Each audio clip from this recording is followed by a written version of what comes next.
Hi అండి, welcome to Manvik vlogs. ఇదైతే engagement అనమాట. లాస్ట్ టైం వీడియోలో పెట్టాను కదండి, ఈ సెకండ్ పార్ట్.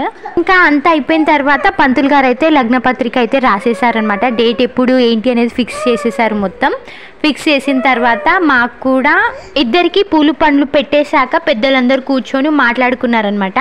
అదేనండి, అబ్బాయి అమ్మాయి నేమ్ కలవకపోతే చేంజ్ చేస్తారు కదా, అది మొత్తం ఫిక్స్ చేశారనమాట. ఇక్కడ నాది పేరు చేంజ్ చేయాల్సిన అవసరం ఏం రాలేదనమాట. ఇద్దరిది బాగానే కలిసింది, కానీ మా వారికి నచ్చలేదు. సో చేంజ్ చేసుకున్నారు. గాయత్రి అనే పేరు నచ్చలేదు తనకి, ఎందుకంటే వాళ్ళ ఇంట్లో వాళ్ళ అక్క కూతురు ఉన్నారనమాట అదే నేమ్తో. సో రెండు సేమ్ నేమ్ ఉండడం తనకి ఇష్టం లేక చేంజ్ చేశారనమాట. ఇంకా నేమ్ చేంజ్ చేసుకున్న ఆప్షన్ అయితే వచ్చింది కాబట్టి ఇద్దరిది సేమ్ కలిసేలాగా పెట్టుకుందామని చెప్పేసి అయితే నేనే పెట్టాను నా నేమ్. అంటే మా వారే చెప్పారనమాట, మంచి నేమ్ సెలెక్ట్ చేసి అయితే పెట్టు, అదే పేరు నేను ఫిక్స్ చేస్తా అని చెప్పేసి. అంటే నేను మా ఫ్రెండ్స్ని అడిగి అందులో మంచి నేమ్ సెలెక్ట్ చేసి అయితే తనకు పంపించాను. నా పేరు నేనే పెట్టుకున్నాను. అన్నిట్లో మాత్రం చేంజ్ చేసుకోలేదండి, జస్ట్ తను పిలుచుకోవడానికి మాత్రమే ఆ నేమ్ చేంజ్ చేసుకున్నాను నేను. మిగతా వాటిలో అంతా సేమ్ నేమే ఉంది నాది.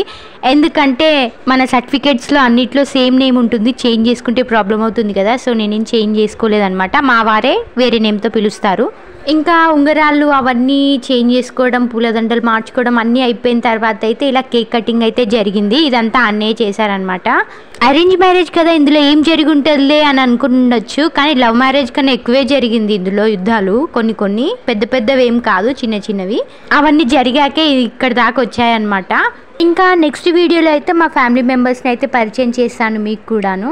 మిగతా విషయాలు నెక్స్ట్ వీడియోలో మాట్లాడుకుందాం. Thank you for watching. Like, share, subscribe our channel. Bye.